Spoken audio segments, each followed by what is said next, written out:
Hi guys! Welcome back to my channel, Ben Trincheras Vlog, ang OFW na Saudi. So today's videos is magpre-prepare ako ng mga aking gagamitin sa aking birthday. Yes, birthday ko guys. So ayan, nagdagdag na naman ang edad ko. So malapit na tayo sa adulthood. Charot, adult naman na talaga. So malapit na tayong nasa middle age na tayo guys. So before that, namili muna ako ng mga aking gagamitin sa aking birthday. So magluluto kami ng maha at saka syempre hindi mawawala yung biko. My favorite biko. Ang mga binili ko guys is asukal, coconut milk, evaporated milk kasi magluluto nga tayo ng biko. At ayan, tapos na nga tayo bumili at magbabayad na tayo sa cashier at pupunta na ako sa bahay ng aking friend kasi doon ako maghahanda guys ng aking birthday. So doon ang celebration, hindi dito sa accommodation ko. At before that, nakalimutan ko palang bumili ng mani. So binalikan ko pa guys. So kailangan ko yan sa aking maha blanca ang mani. At ayan, tapos na nga tayo kumuha ng mga aking kailangan sa aking mga kakanin na lulutuin sa aking birthday. So ayan, pupunta na tayo para magbayad.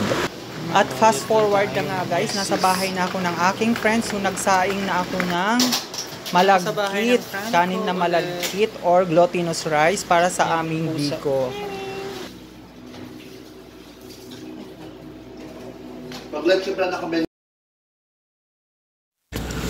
At pagkatapos, nagluto muna kami ng aming kakainin. So late na tong aming pagluluto guys kasi dumating yung katrabaho ko is 12 na sa bahay niya. Inantay ko pa siya dun sa work niya bago siya mag-out kasi nasa work pa nga siya guys.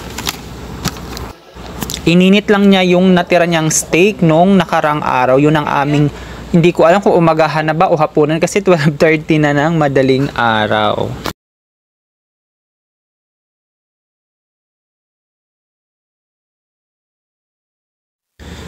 At nag-start na nga kaming magluto ng biko guys. So magpapakulo na tayo ng gata.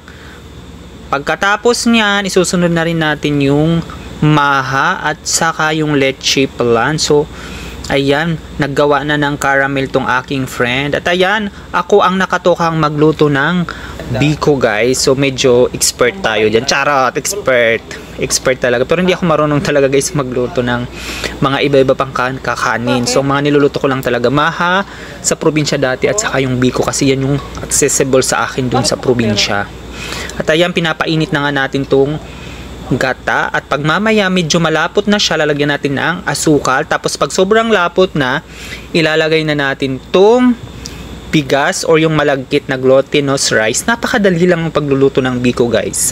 Pag-a-adjustin mo lang yung tamis niya at saka yung gata. Kailangan magata siya guys para mas masarap yung ating biko. At ayan, nilublob ko na nga yung glutinous rice dyan sa ating mixture na gata at saka asukal. At ayan, tapos na nga itong lutuin natin itong ating malagkit, yung ating biko. Yan ang one of the dessert na hindi mawawala sa handaan guys, ang biko. Wala na, kinabay na. Guys, kakagising lang namin ngayon. So it's my birthday. It's my birthday ka. Pang madaling araw yung birthday ko. So happy birthday to me. Charot. So another year. Siyempre, papasalamat ako kay God. Another year na naman. Hindi ko alam, baka bukas tigok na ako. Charot lang. Ayun. Salamat kay God. Siyempre, pa ako titigukin kasi may ano pa ako, may purpose pa ako para sa family ko. May pamangkin pa ako. So, mag-Europe pa ako. Kaya ako pa mag-Europe at saka matupad ko pa yung dream ko na makapunta ng New York City. Charot. At bago nga kami mag-start ulit magluto, nagkape muna kami kasi hagising lang namin. Pero ilang oras lang din yung tulog namin. Grabe. So, luto na naman kami ulit kasi mamaya mag-start na yung aking birthday. Thankful nga ako sa friend ko na to kasi tinulungan niya akong maghanda sa aking birthday. Siya yung tagaluto ko. Saka dyan ko na rin sinelebrate yung aking birthday. At nagluto na kami ng maha blanca guys. Favorite ko rin yan. Maha blanca. Parang kulang yung tubig nung akin. Yung time na yun. Kulang ata ng tubig. At nagluto na rin kami ng leche flan guys.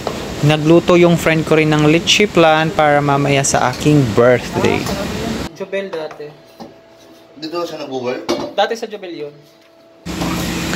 Magluluto din kami ng lumpiang Shanghai guys. Ayan yung mga ingredients niya. So yung friend ko yung magluluto kasi expert siyang gumawa ng lumpiang Shanghai. Ano yan? Dito din. After naming magluto-luto dun sa bahay ng aking kaibigan, naisipan naming pumunta sa fish market kasi bibili kami ng baka para gawing kaldereta guys.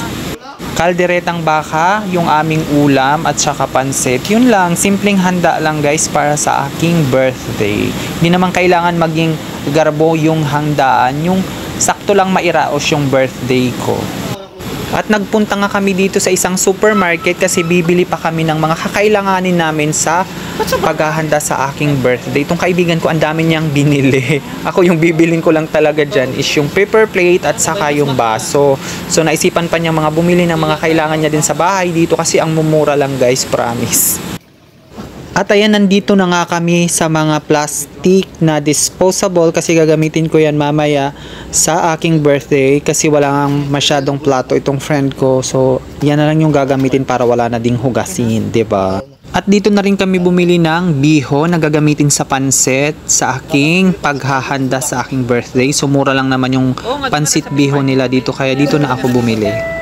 At bumili rin kami ng spaghetti noodles kasi may spaghetti din kami. May pansit at saka spaghetti. Di ba pamahiin natin sa Pinas pag birthday kailangan magluluto ng pansit or spaghetti kasi pampahaba ng buhay. At on the way na nga tayo sa cashier para magbayad at pupunta pa tayo ng fish market para bumili ng baka at mga ingredients natin sa ating lulutuin na kaldereta. So mas mura kasi dun sa fish market bumili ng baka. Hindi naman gano'n. At ayan, nandito na nga tayo sa fish market guys at bibili na tayo ng baka. Mayroon ding baka dito sa fish market, manok. At syempre, kaya nga fish market, mas marami yung fish. Charot.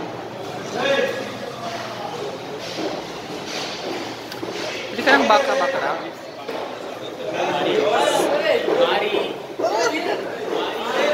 Kami dito ng chicken breast para sa panghalo sa aking pansit. So, chicken breast at saka hipon yung aking panghalo sa aking pansit. Wala naman chicken breast. Mahal ata. May oo, okay na yan. Ito na lang. Oo. Para dito yung magpalapot. Oo.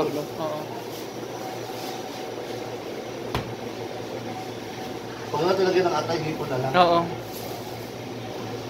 Tumpok-tumpok lang bakla. Nakakita nga kami ng murang shrimp dito or hipon. Kaya bumili na ako, 10 lang ang tumpok. Di ba ang mura guys? Kam.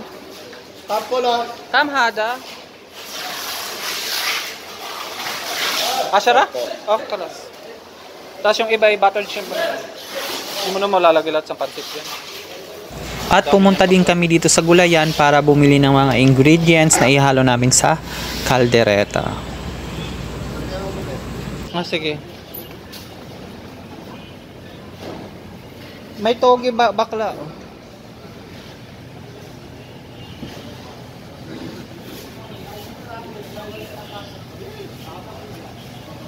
Magkano? May togi sila dito. Togi.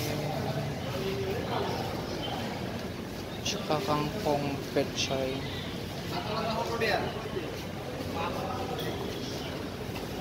Ito yan. Ito, yung sa gabi. Alala mo yan? Gaga, hindi naman gabi yan. Ano yan? Gabi yan. Gaga. Nilalagay yan sa gabi. Patola. Kasi ito yung... At ayan, tapos na nga kami bumili dyan sa fish market guys. Pupunta pa kami sa isang kabayang supermarket dito kasi may bibilhin pa tong friend ko para sa spaghetti, yung spaghetti sauce at saka tomato paste. Bibili siya doon kasi wala dyan sa fish market. Bakla, kailangan nyo. At fast forward na nga guys, nasa bahay na ako ng aking friend.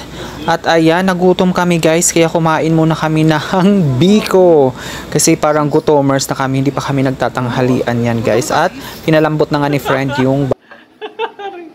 Asan yung mainit na tubig mo? Wala kang titil bakla.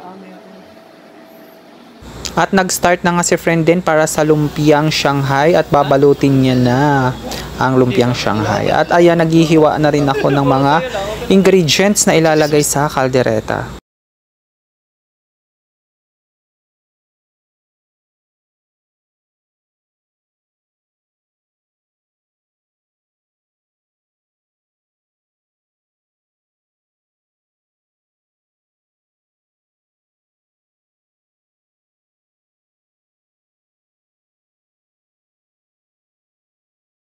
At niluto na rin yung ihahalo namin sa spaghetti sauce mamaya para sa aking spaghetti.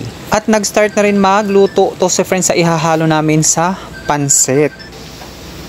At ayan, luto na nga itong pansit at ready to serve na yan mamaya sa aking celebration sa aking birthday. At luto na rin tong lumpiang Shanghai at mamaya ready na rin to serve yan sa aking birthday celebration.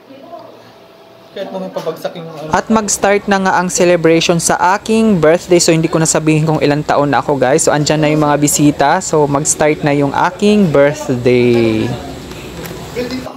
So before that, nag-pray muna kami bago kami kumain. At saka pasalamat na rin na nakaabot tayo guys ng ganitong edad. Kasi yung iba, diba, hindi umaabot ng mga ganitong edad. Charot. Nagpapahalatang may edad na tayo. So, thankful ako sa birthday ko ngayon kasi tinulungan ako ng aking friend magluto. At ayan, nag-start na nga kami mag-prayer. Tapos, kainan na. Start na ang celebration ko. At ayan, nag-blow na nga ako ng aking candle. So, wish ko good health at saka good health din sa family ko. At saka matupad na yung mga wish ko sa buhay. Charot. Ayan, start na nga yung kainan. Konti lang yung handa ko guys, hindi madami. Mairaos ko lang tong birthday ko. Hindi naman kailangang bongga yung birthday. Basta makapaghanda lang tayo at makapagpasalamat sa mga blessing na natanggap natin this year. Nagpapasalamat ako kay Aldrin sa pagtulong sa paghahanda sa aking birthday. Friend ko siya since 2019. Grabe talaga yung effort niya guys sa pagluluto. Enjoy, wala kaming tulog. So thank you friend Aldrin sa pagtulong sa paghahanda sa aking birthday. So yun lang guys, don't forget to follow my page and subscribe my YouTube channel. Thank you guys. So kinaumagahan guys, binabaunan pa ako ng friend ko. Ayan, may spaghetti. So sabi niya, padalhan mo yung mga ka-workmate mo. Ayan, yung mga aking bring house, OMG. So yun lang guys, don't forget to follow my page and subscribe my YouTube channel. Bye bye, God bless, stay safe and much love. Wag na ilagay mo na sa ano, yung ano. Lahat? Wag lahat, gaga. Tira ka dito, gaga.